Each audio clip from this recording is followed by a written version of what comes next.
Good evening. I'm Ann-Clore Duncan, Memorial Trustee and Chair of the Memorial Education Committee at the Oklahoma City National Memorial and Museum. Thank you for joining us for this special session for teens and college students as we ask ourselves, 1 year later, does America still enjoy free speech? Over the holidays, a segment aired on the Today Show that featured Bishop Michael Curry of the Episcopal Church. Some may remember that he joined us for our 25th anniversary ceremony. Let's take a look at part of his timely message. Do you know on the Great Seal of the United States, E pluribus unum, the eagle, and there was a debate about whether it would be a turkey or an eagle, but I'm glad they went with the eagle. But anyway, but E pluribus unum, from many one. Yeah. If you look where that comes from, it comes from the writings of Cicero. Cicero in the Roman Republic wrote, and listen to this language, when people learn to love others as much as they love themselves, E pluribus unum becomes possible. Wow. The United States of America becomes possible as E pluribus unum if we do exactly what we're talking about right now. As you can imagine, we find that very powerful. And a seal with those words was salvaged from the Memorial Federal Building bombing and is on display in our museum. The words, E pluribus unum, have stood the test of time. As Bishop Curry shared, these words are not asking us all to agree, rather they are asking us all to love one another, to respect each other, to understand that from many come one. This is the purpose of tonight's Better Conversations session, to understand that we can have a difference of opinion, yet maintain respect for one another, always trying to find common ground on this sacred ground. As we participate in today's conversation, we must say that we stand against all violence. We cannot forget that we at the memorial were impacted by a peaceful protest turned violent. And we immediately denounced it then, as we have to any act of violence, as a means of impacting government change. Violence in Oklahoma City, Seattle, Portland, Washington, D.C., it's all violence. Violence isn't only from those on the far right or the far left. Violence is violence, and it is the wrong way to convey a message of change.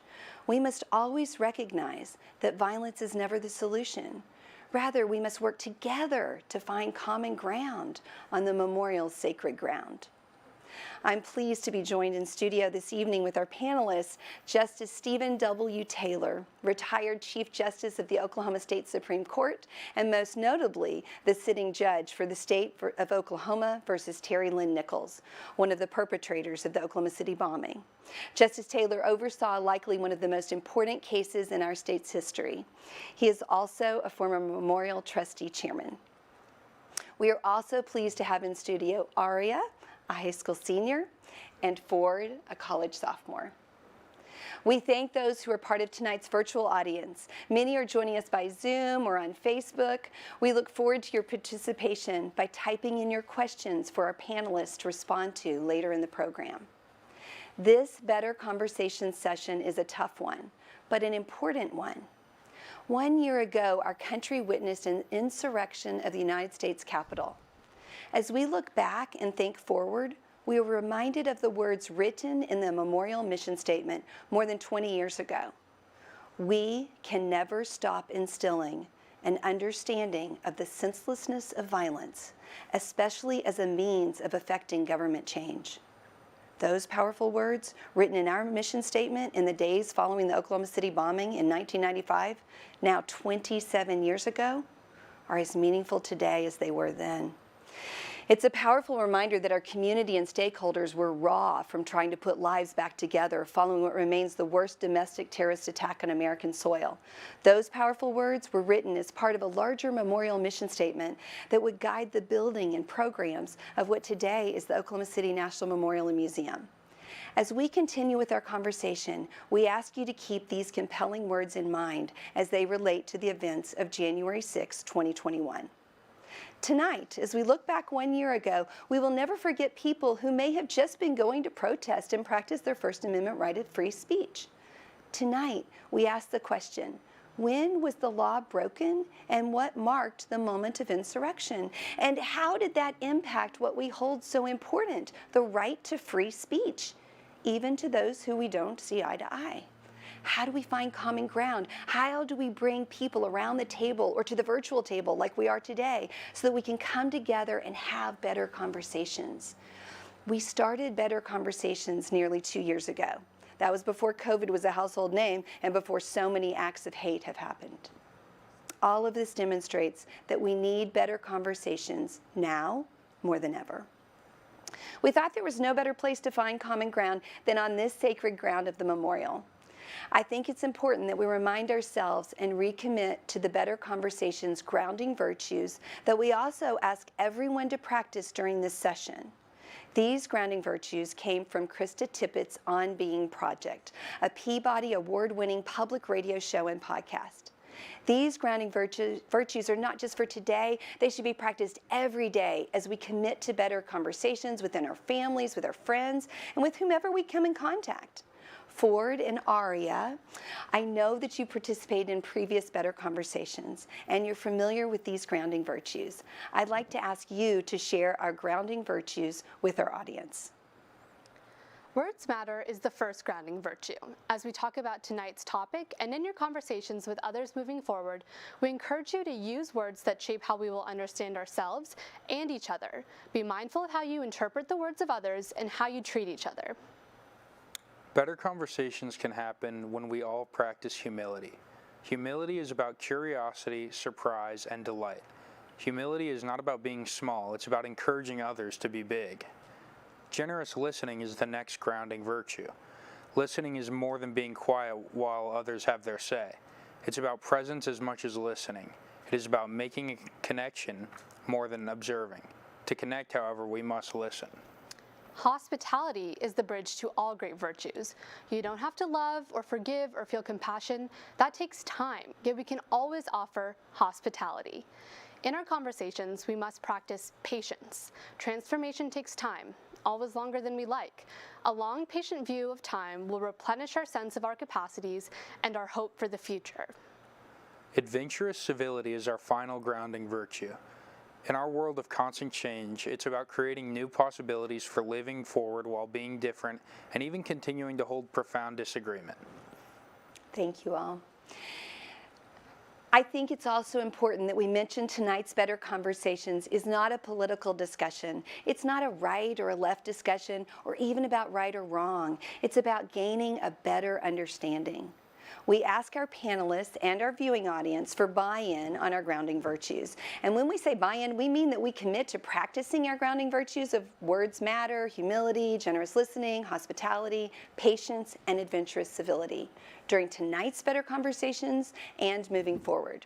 To our panelists in our studio, those joining virtually, if we have your buy-in, will you please signal that you agree by raising your hand? Great. Before I ask our first question to our panelists, we encourage our viewing audience to type your questions into the chat, and we'll get to as many of your questions as possible. I'd like to ask our first question to Chief Justice Taylor. Justice Taylor, the Constitution protects the good and the bad. Remind us of the role of our country's guiding document. The United States Constitution perhaps can be described as the supreme law of the land. It is a founding document. It is the law and the final law that upon which all other laws are judged. There are three basic purposes of the Constitution. One is to set up and establish the national government, the executive branch, the legislative branch, and the judicial branch. Three separate, co-equal, independent branches of government. And in that scheme, also setting up the checks and balances of that system where each of them have powers and checks over the other. Second function is to set up in our federal system the powers of the states as opposed to the federal government. Very important part of our government are the powers of the state governments as opposed to the power of the federal government. And then finally, just as important as the others, it establishes individual liberties for citizens. Most of those individual liberties can be found in the Bill of Rights. Everybody I would suggest everybody listening here today take a chance, an opportunity to just read through the Bill of Rights. Doesn't take very long, and it will teach you really the basis of every individual liberty that the Constitution affords all of our citizens. Bottom line is, the United States Supreme Court interprets the United States Constitution, and every law and every act of government is measured against the Constitution as it is interpreted by the courts. Thank you for that reminder and for that charge for us to all go read. Justice Taylor, when did you believe the events of January 6th went from a free speech rally to a point of insurrection? Well, the answer to that can be found in the First Amendment, and that's really what we're centering upon among all the Bill of Rights, those first 10 amendments. Today, this discussion centers on the First Amendment, and I'm going to quote just part of the First Amendment that applies to the freedom of speech and the freedom of assembly. And this is the language of the First Amendment as it applies to those two rights. Congress shall make no law abridging the freedom of speech or the right of the people to peaceably assemble. Now, the key word there is the word peaceably. And keep in mind that these are the words, the original words of the founders and those who drafted the United States Constitution, and then the First Amendment that was added shortly thereafter. And what we learn from this is that the freedom of speech and the freedom of assembly have limits. For example, the freedom of speech is limited by you can't shout fire in a crowded theater. Some people say your freedom ends at the tip of my nose. The right to free speech and the right to assemble are limited by the words of the founders peaceably. And so to answer your question, when did January 6th turn into the exercise of free speech and the exercise of free assembly? It turned when it was no longer peaceable. Under the law, under the First Amendment, those rights are to be exercised peaceably. And when they were no longer exercised peaceably, then it turned from exercise of freedom to, in my words, a crime scene. Some people call it an insurrection. I call it a crime scene. I spent my entire life in the courtroom. This was a crime scene. And I'll tell you what else was a crime scene. Over the last 2 or 3 years, and I think it's important that we emphasize this today, that over the last 2 or 3 years in this country, there have been in the streets of this country, in Portland and Seattle and Chicago and Washington, D.C., there's been looting and burning and assaults on the police officers, and businesses burned down, and police cars burned down, federal buildings damaged. Those were crime scenes also. And those were not freedom of speech. Those were not the free exercise of the right to assembly, because they weren't peaceable. So those were crime scenes, just like January 6th was a crime scene. And I abhor all of it because it was violent and it was unlawful. Ariane Ford, how do you see the world today? Is what happened on January 6th free speech in your minds? Is it acceptable? Aria, why don't we start with you? So when I think of the events of January 6th, what of course first comes to mind is the attack on the Capitol. And I've always seen the Capitol as a monument of democracy. I think it represents the liberty and freedom that our nation offers us. And so when the Capitol was attacked, our democracy was also attacked. And that is unacceptable. It's not something that should have ever happened, and hopefully it never happens again. And in the context of free speech, of course, like Justice Taylor said, it's a core pillar of our Constitution. It's something that should always be protected.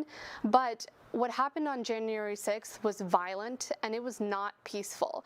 And that is not okay. And we as a nation cannot and should not condone that behavior. So I think after January 6th, we still live in a pretty anxious and divisive world, and that's difficult to process sometimes. Thank you. What about you, Ford? I just want to echo what both Aria and Justice Taylor said, and that is like the fact that at one point the people January 6th at the Capitol were demonstrators, and they were exercising their First Amendment right of free speech and free assembly. And as Justice Taylor stated previously, when that was no longer peaceful and when it turned into more chaotic is when the insurrection began. And to answer the question, is that acceptable? At that point, it's not acceptable, and the reason for that is, like Aria said, the United States Capitol, whether you think so or not, it is a bastion of democracy in America. And so at that point, when it was no longer peaceful, I think that was when it became unacceptable. Thank you both. Let's go to the wall for a question. Grace, I see you've joined us. Do you have a question you'd like to share?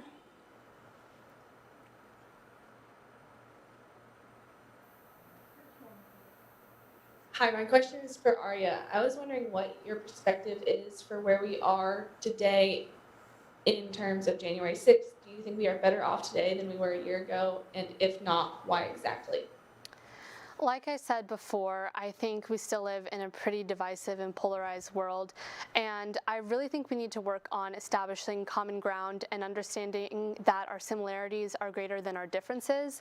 That's something that we as a nation really struggle with, and I think that we tend to focus on partisanship, especially right now, but in order to make progress, in order to create change, we really have to work together and to unite to create a better world for our future generation. And so I think that's something that we as a nation could really work on in the year following the January 6th insurrection, is to understand that we have a lot of progress to make, and that really we need to think about the future generation and the world that they should inherit. Thank you. Thanks for the question.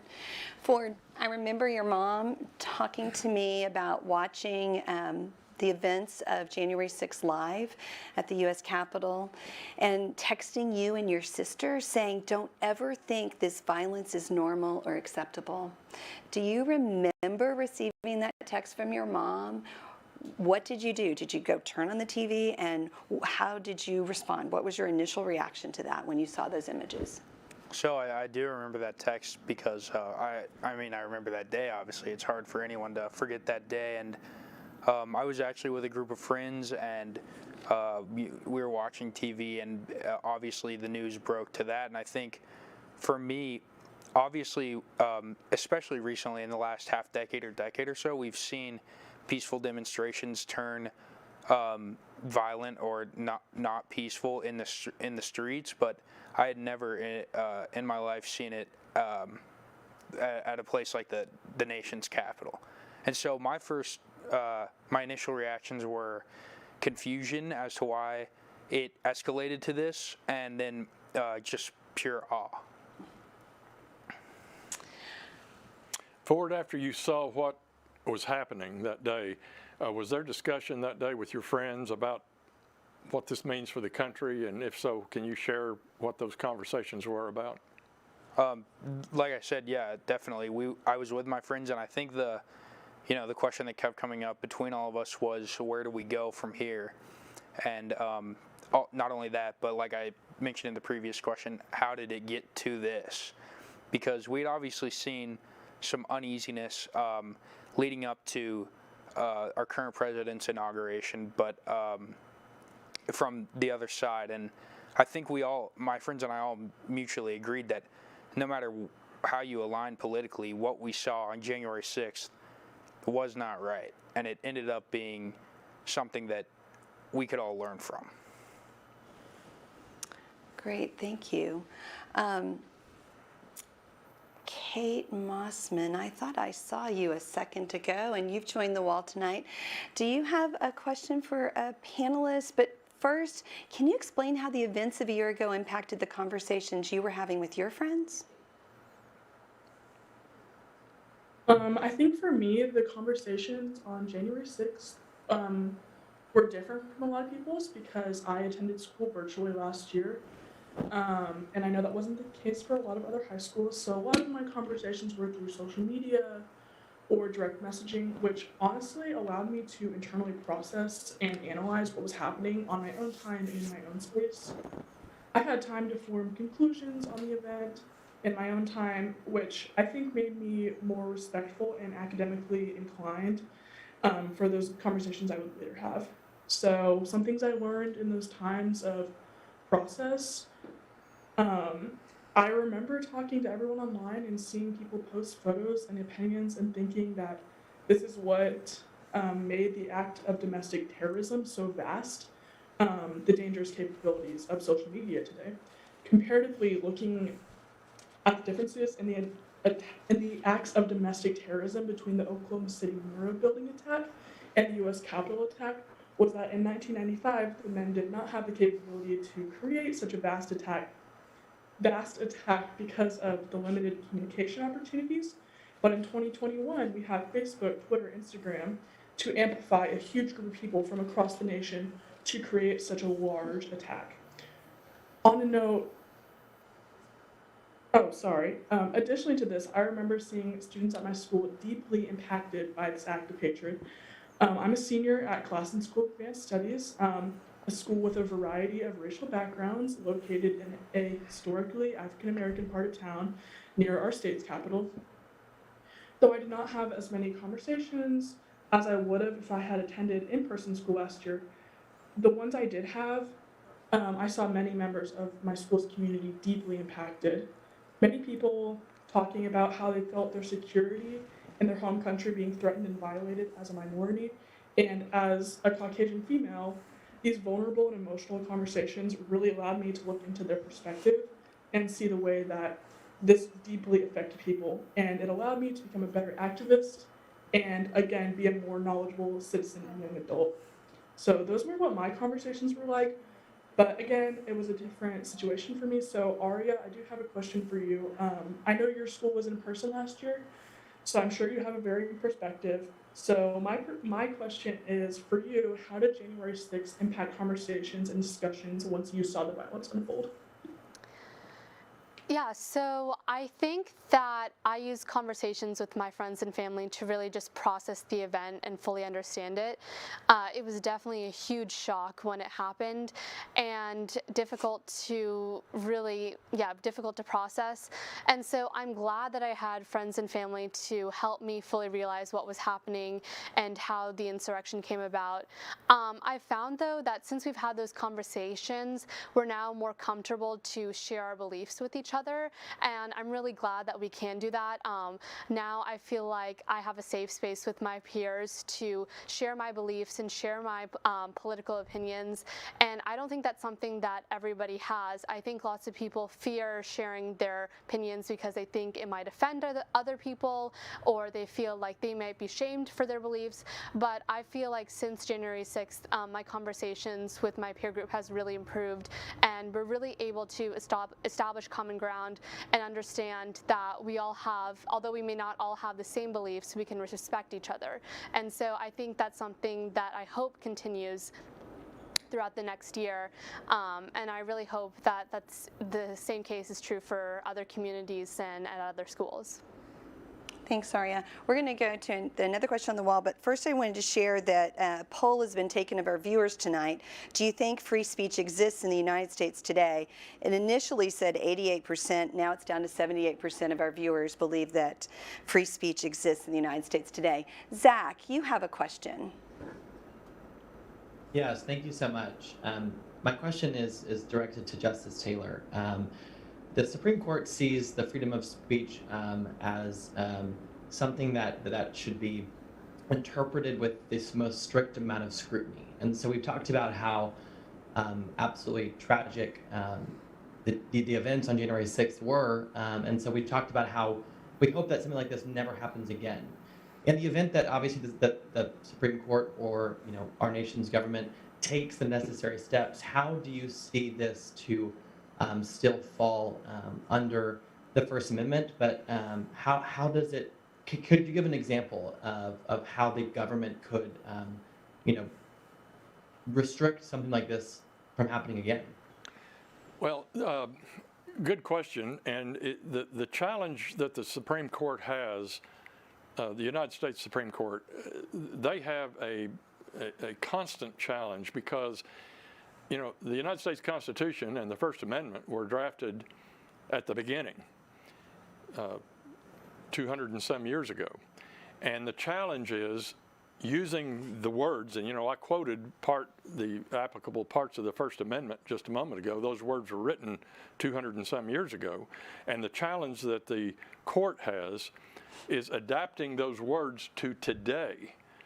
The environment today, social media, the press, cable TV, all of the methods of free speech that we have today that the founders never dreamed would be possible.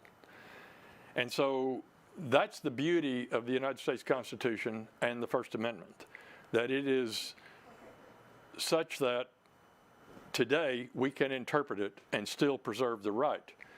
And the interpretation, for example, in the discussion we're having today, really falls upon that word peaceably.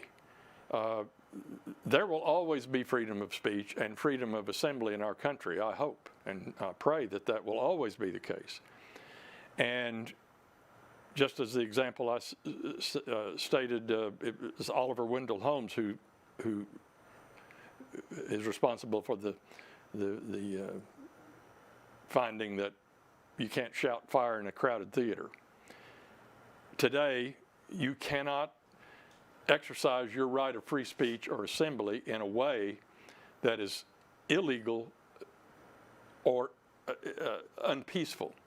And in this case, that's the reason we're having this discussion. Those folks on January 6th had every right to be there. They had every right to rally, to protest, to have the rally down on the ellipse, and then to march to the Capitol. They had every right to be at the Capitol and yell and scream. The folks all over the country over the last 2 or 3 years in the streets of America had every right to be there. They had every right to protest the injustice that they perceived. But that right ended when cars started being burned and buildings were burned and businesses were looted. And so that's the dividing line. And it really comes down to whether we're a civilized society or not. But I can assure you that the courts will have no difficulty in continuing to apply the First Amendment to today's world. Thank you, Justice Taylor. Denzel, do you have a question also from the wall? Yes, thank you. My question's for everyone on the panel. Whether it's in schools or in homes, what is the lesson from January 6th that we can teach future generations? Go ahead, Ford. Okay, so yeah, I'll start with that.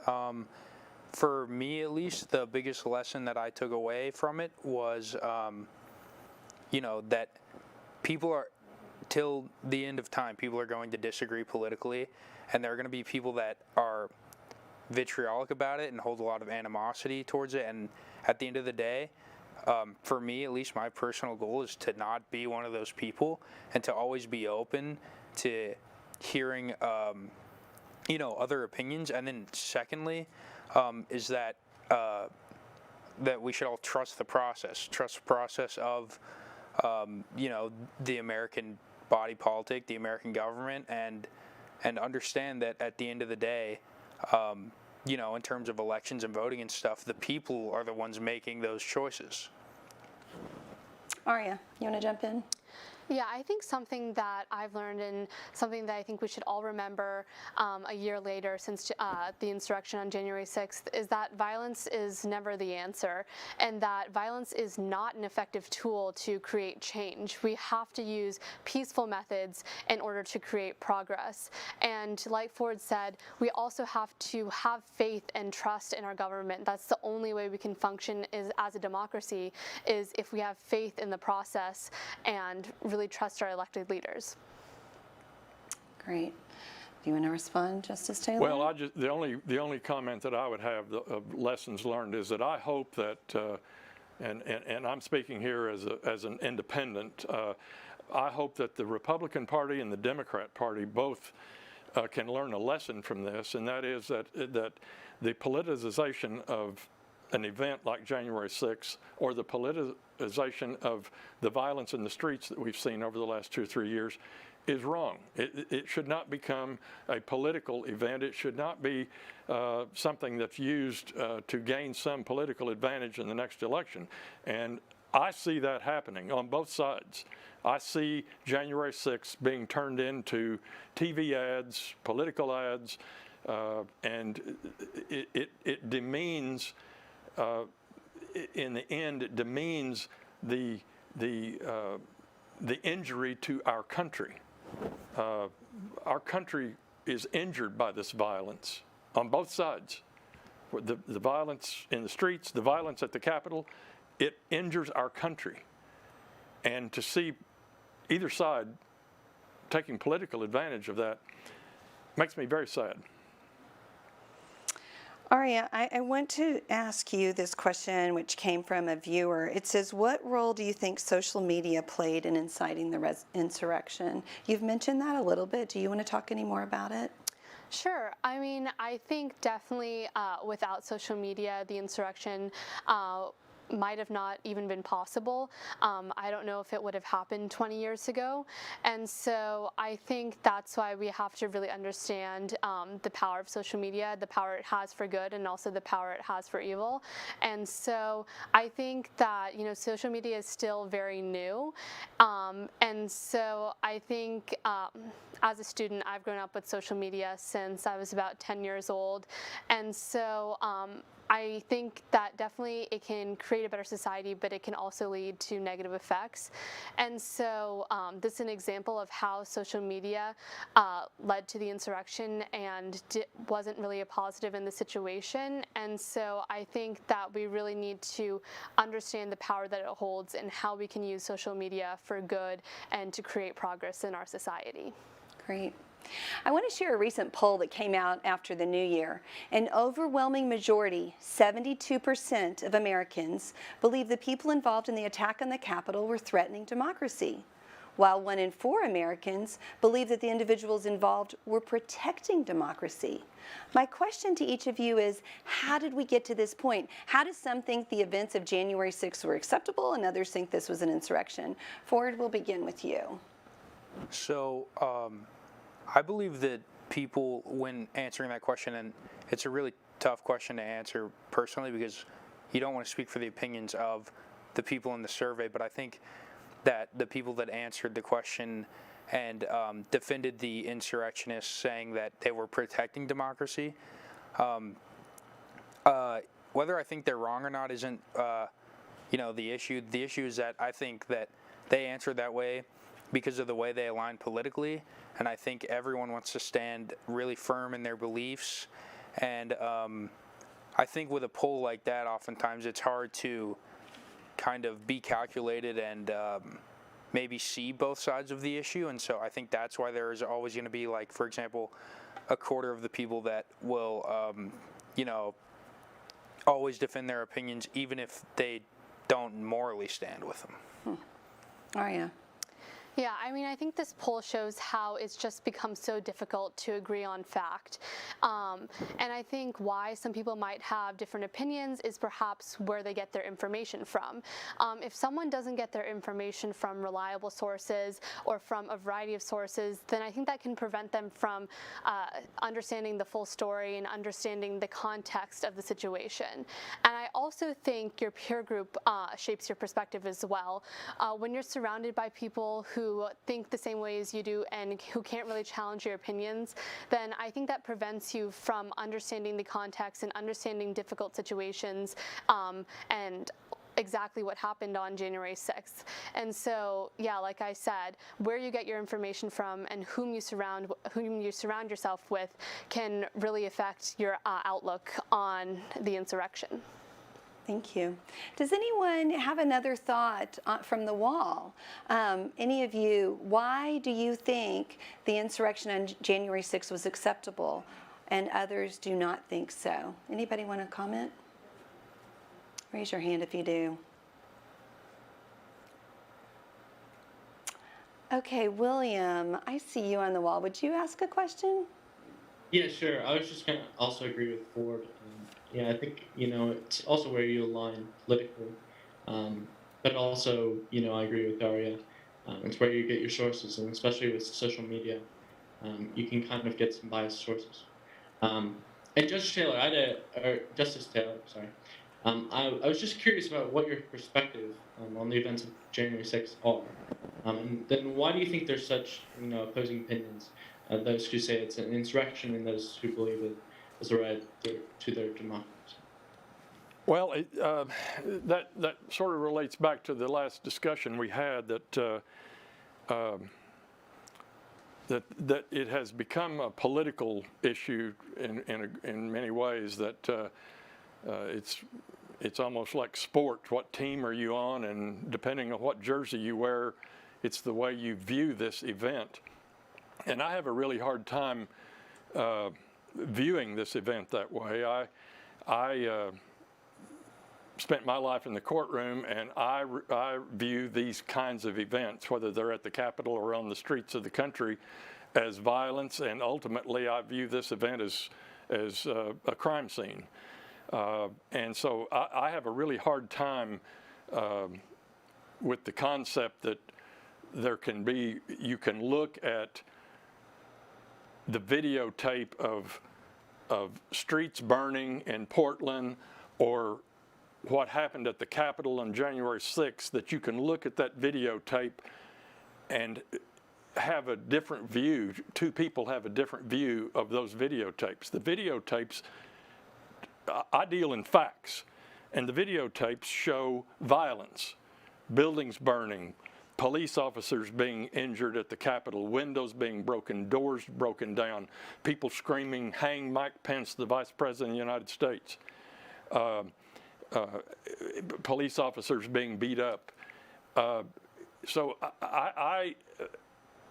how there are opposing views about that, I do not understand. Because if you ask me, you're viewing a crime scene. We've done 2 more polls. The current one that's out there is, do you think social media platforms should ban accounts that spread false information? This is what you guys said. 80% said yes initially, then it dropped to 71%, now it's bounced to 75%. So 75% of you viewers think that social media platforms should ban accounts that spread false information. Anybody from the wall want to comment on that?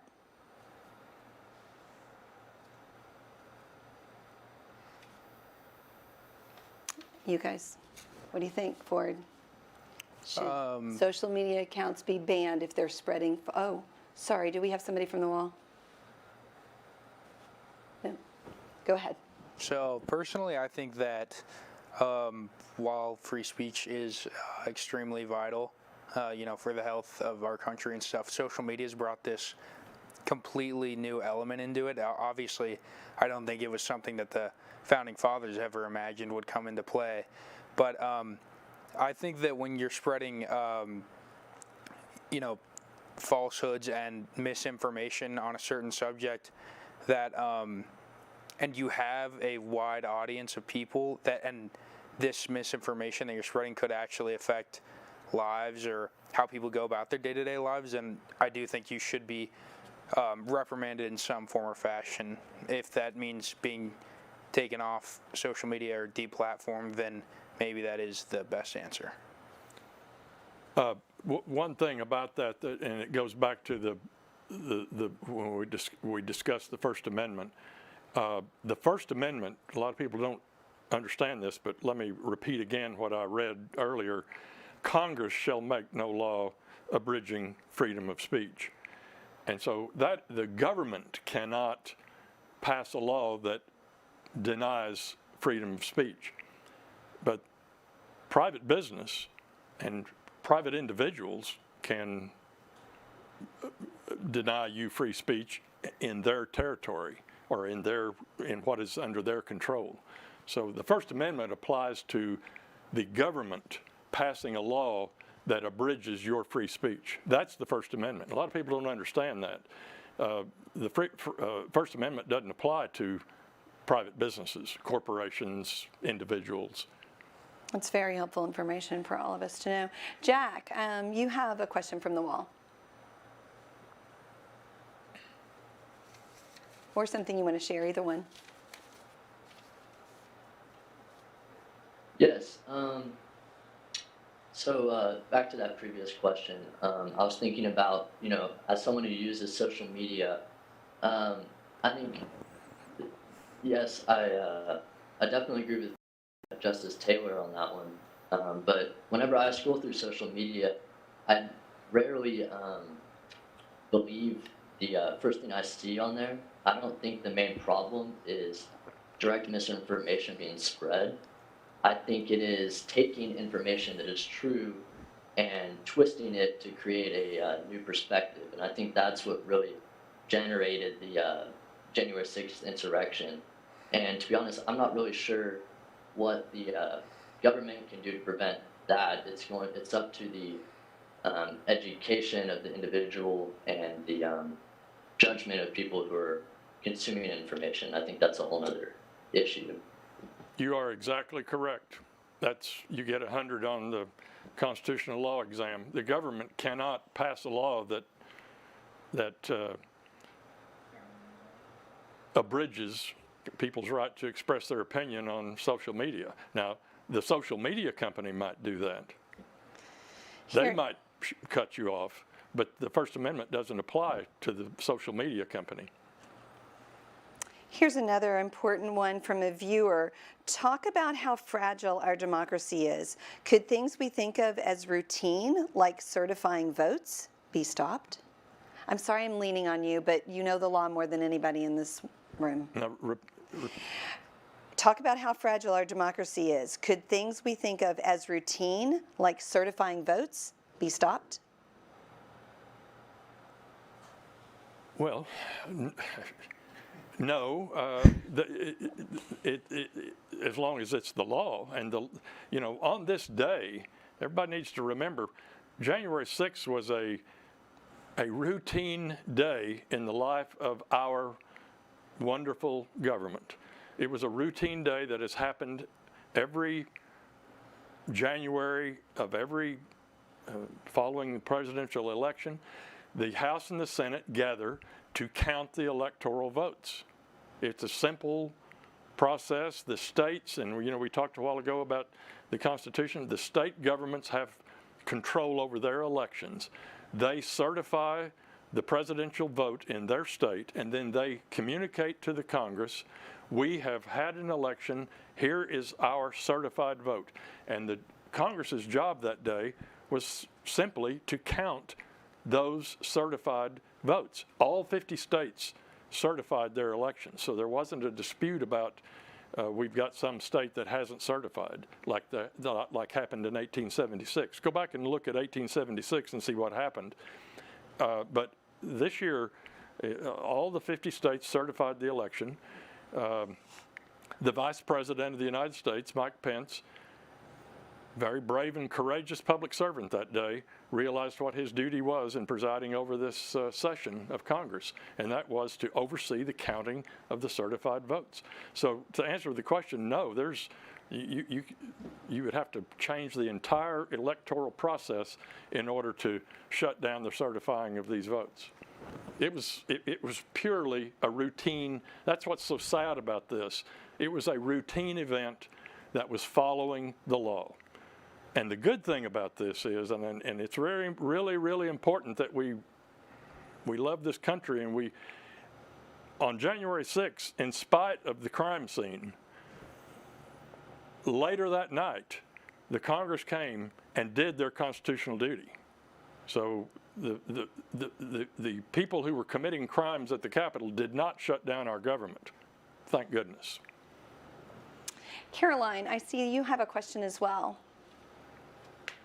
Oh, actually, I was just going to talk about the earlier question about social media. Great, come on.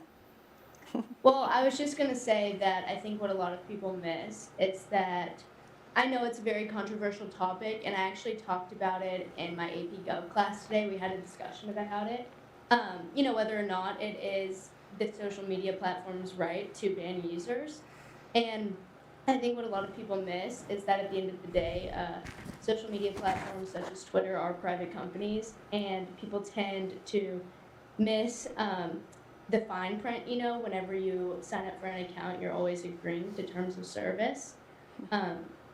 So I think, you know, that's something that we all kind of do without even thinking twice. And something that we actually talked about today in Gov is that for Twitter, there's actually a 5-strike policy.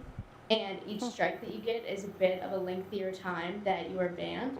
And so the 5th time you do it, Twitter does ban your account.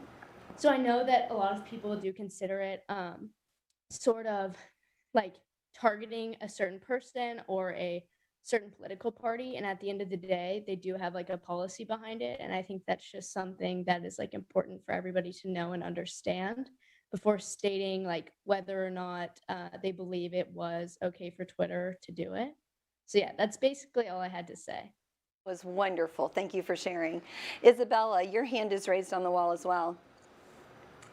Hi, I had a question about just how we think when protests become riots like this, how they should be handled. I know in this discussion there's been some comparison between the January 6th insurrection and some of the protests that did turn violent during the summer of 2020, mostly in reaction to the death of George Floyd, which this is not what my question is about, but I've just noticed some related comparisons between the events. And I know from what has come out after the insurrection that Capitol Police were disproportionately unequipped to deal with the insurrection, even to the point where they had shields that were breaking upon impact and shattering. And I know that many of the protests of the summer of 2020 were met with a disproportionate amount of equipment, such as like tear gas and rubber bullets and such, to deal with the protests when they got violent. And so noticing the difference between how these two events were handled, how do we think is the correct way that a protest should be handled when it turns into a riot? And how do we ensure that violence like this is met with an equitable amount of force when we're claiming that they're similar events? Good question. You're correct. One of the problems on January 6th is that apparently the Capitol Police and the Washington, D.C. Metropolitan Police just weren't prepared for this. And in a way, you can understand who would have thought, in a sense, who would have thought that this would happen in the United States of America. But I have no problem comparing, discussing January 6th and in the same conversation discussing the street violence over the past 2 or 3 years, because in my view,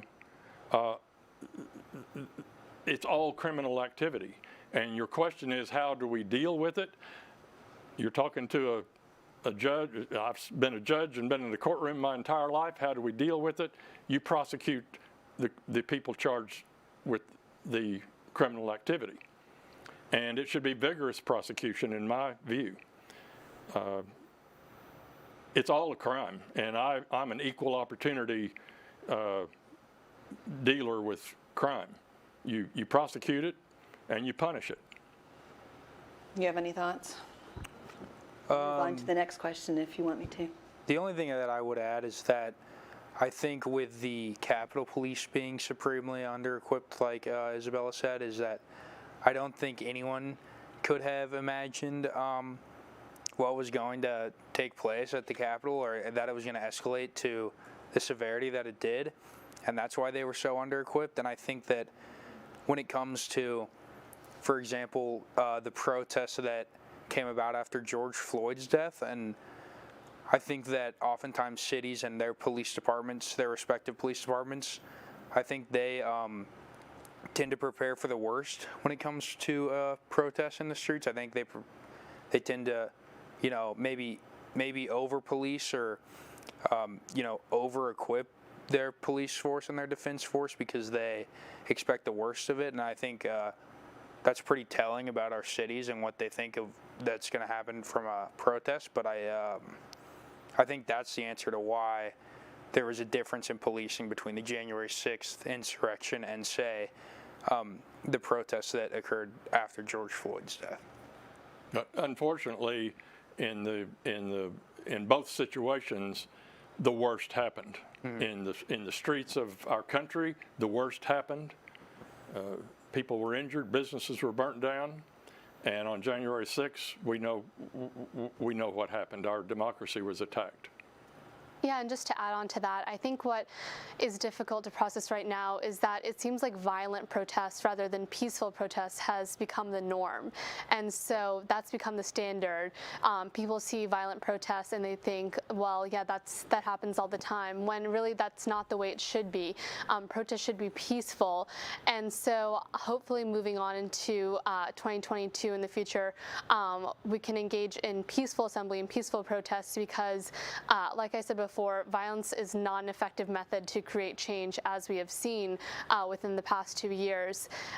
And so that's been really troubling to see this just reoccurring violence again and again. And I really hope that changes in the future. So you guys did another poll a little while ago, and it says, do you try to find common ground with someone you disagree with? 100% of you said yes. So sometimes people insist, and I'm going to send this to you, Ford, that they are right. And if you don't agree with them, you're wrong, or your view is automatically canceled. As we start this new year, what do we need to do to bring people together? Yeah, so I think this is a good question to ask anybody, because I think everyone at some point in time has a problem with, facing the reality that maybe they're wrong or not wanting to hear other people's opinions. And so I think you use the word insist in your question. I think that people may not need to be so insistent on their opinion. And I think that in terms of, having dialect and conversation, especially when it comes to hard topics, it's better to be more proactive and more and be able to listen more, and as opposed to being reactive. Great. What about you, Aria? Well, I think when we're starting the new year and we're trying to find common ground with each other, it's important to do exactly what we're doing right now. A lot of the difficult conversations that happen these days happen over social media, and I don't think that's the best way to have these tough discussions. Over social media, you can't see another person's emotions. It's just difficult to understand where they're coming from when you can't see their face. But when you have discussions over Zoom or in person, I think it's much easier to establish common ground. And through these discussions, we can learn to respect each other's opinions, and they can start to become more natural and less uncomfortable. And so I think that's something that just doesn't happen that often these days, and something that we as a community really need to work on. Great, thank you both. The late Desmond Tutu had a remarkable outlook on differences. He said differences are not intended to separate, to alienate. We are different precisely in order to realize our need of one another. Ford, do you or anyone on the wall have examples where differences strengthened a team, a class project, or the friend group you hang out with? And how do you make sure that all are heard without canceling each other out over your differences?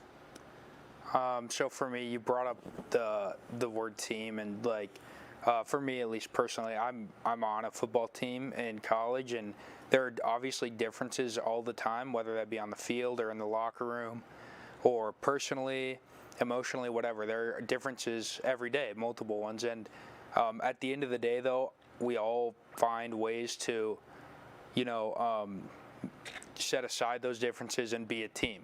That's the essence of a team, is a collaborative effort, and I think if you take a collaborative approach to everything that you go into, even with your family and friends, then you're going to see much better, healthier conversational results.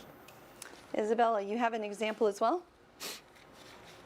Yeah, I was just going to address the question about how we make sure that everybody is heard without canceling each other out. And I think something really important that I'm trying to learn about listening to other people and putting myself in these conversations is that a big thing about sort of accepting everybody's differences is learning how to do what is called perspective taking, which is taking the time to understand the environments under which people grow up and how that affects their beliefs and that affects their identity and their view of their identity, and just recognizing the different atmospheres under which we learn our beliefs and our view of the world, and how those atmospheres are generally out of our control until we're much older in our lives. And so just going into these conversations from a place of listening and learning and humility, and hopefully